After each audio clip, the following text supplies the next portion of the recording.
हवा में गरीबी और निराशा छाई हुई थी। भानु के गांव की जिंदगी एक रोज की जंग थी। छोटे भानु के लिए भी ये कुछ अलग नहीं था। वो भूख और तकलीफ से वाकिफ था। भानु का परिवार प्यार करने वाला तो था, लेकिन गरीबी में डूबा हुआ था।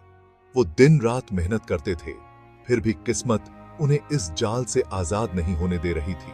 अपने परिवार की जिम्मेदारी भानु के कंधों पर भारी बोझ की तरह थी। वो अपने परिवार के दुहक दूर करने का रास्ता ढूंढ रहा था। हर दिन जिंदा रहने की जंग थी। भानु ने दुनिया का अन्याय अपनी आंखों से देखा था।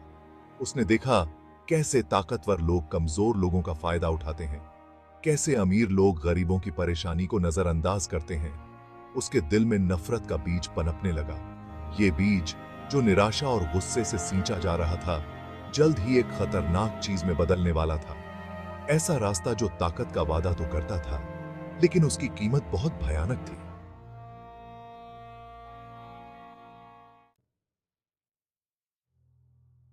गर्मी की चिलचिलाती धूप बेरहमी से बरस रही थी। हवा में तनाव था। एक जमींदार जो अपनी क्रूरता के लिए बदनाम था, ने भानु के पिता पर चोरी का झूठा इल्जाम लगाया।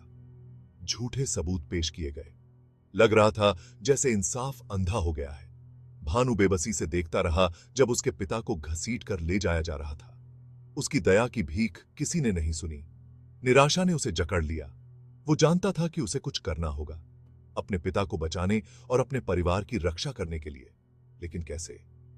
एक मनहूस रात, चांद की धुंधली रोशनी में भानु ने एक फैसला लिया। वो डकैतों के एक ग्रुप में शामिल हो गया। मजबूरी में मजबूर होना पड़ा। यह फैसला मजबूरी में लिया गया था, एक ऐसा चुनाव जिसने उसे हमेशा के लिए एक अपराधी बना दिया। वो मासूम लड़का, हालातों का मारा, अब चला गया था। उसकी जगह थी भानु, डकैत। अन्याय ने उसके दिल को पत्थर बना दिया था।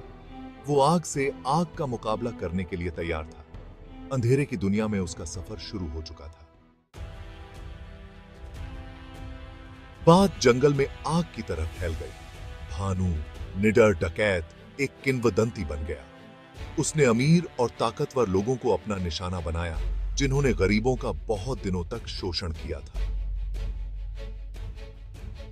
उसकी बहादुर डकैतियां लोकगीतों का हिस्सा बन गईं। हर कामयाब डकैती के साथ भानु की बदनामी बढ़ती गई। वो एक भूत की तरह था जो अमीरों के दिलों में खौफ पैदा करता था।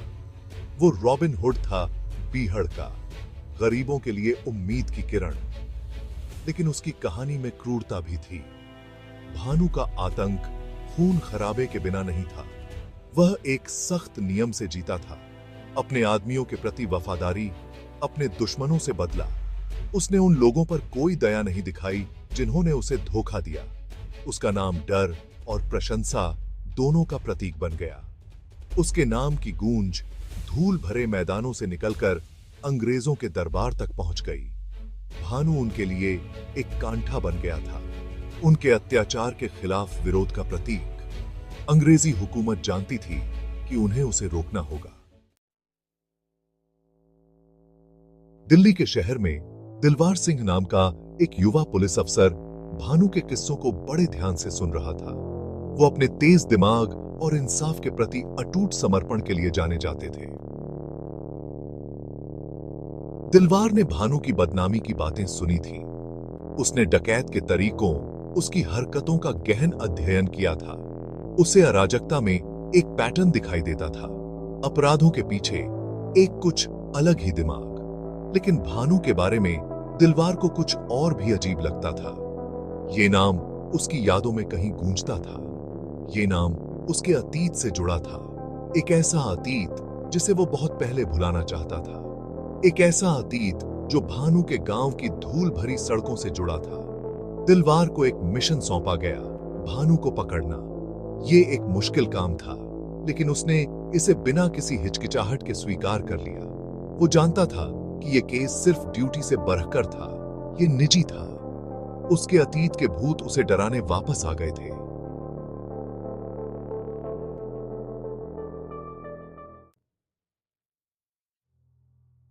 दिलवार सिंह गांव पहुंचा। उसकी नजरें गांव वालों के चेहरों पर टिकी हुई थीं। वो उनके डर को महसूस कर सकता था, बोलने में उनकी हिचकिचाहट को। सालों के अत्याचार ने उन्हें किसी पर भी भरोसा न करना सिखाया था, खासकर वर्दी वाले पर तो बिल्कुल नहीं। उसने अपनी जांच शुरू कर दी, भानु के जीवन की पहेली को धीरे धीरे सुलझाते हुए।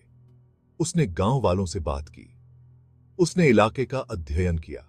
उसे भानु के रॉबिन हुड वाले व्यक्तित्व, गरीबों के बीच उसके सम्मान के बारे में पता चला। दिलवार स्थिति की जटिलता को समझता था। उसने देखा कि कैसे गरीबी और अन्याय ने भानु को अपराध की दुनिया में धकेल दिया। लेकिन वो ये भी जानता था कि कोई भी मकसद बेगुनाहों की जान लेने का औचित्य नहीं बन सकता।